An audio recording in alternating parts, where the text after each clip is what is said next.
Inch முறுக்கு மந்த்ரா கடலை எண்ணெயில நானே பண்ணுது ஒரு சேலஞ்ச். உங்களால இந்த மாதிரி முறுக்கு செய்ய முடியுமா? மந்த்ரா கடலை எண்ணெயில முறுக்கு செஞ்சு பாருங்க. ஓகே. கேரள அரசின் மொத்த வருவாயில் மது மற்றும் லாட்டரியின் பங்களிப்பு மட்டும் 25% அளவுக்கு உள்ளது என்பது தெரிய வந்துள்ளது.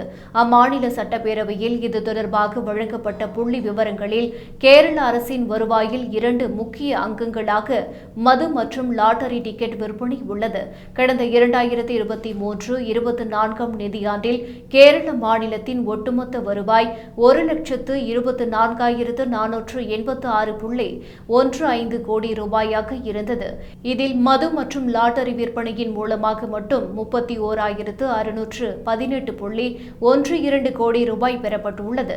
குறிப்பாக மது விற்பனையின் வாயிலாக 19,088.86 கோடி ரூபாய் மற்றும் லாட்டரி விற்பனை மூலமாக 12,529.26 கோடி ரூபாய் வசூலாகியுள்ளன.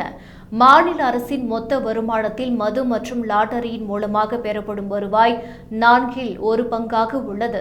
அதாவது மாநிலத்தின் மொத்த வருமானத்தில் இந்த 2 வருவாய் மூலங்களின் பங்களிப்பு மட்டும் 25.4% அளவுக்கு உள்ளது என்று தெரிவிக்கப்பட்டுள்ளது.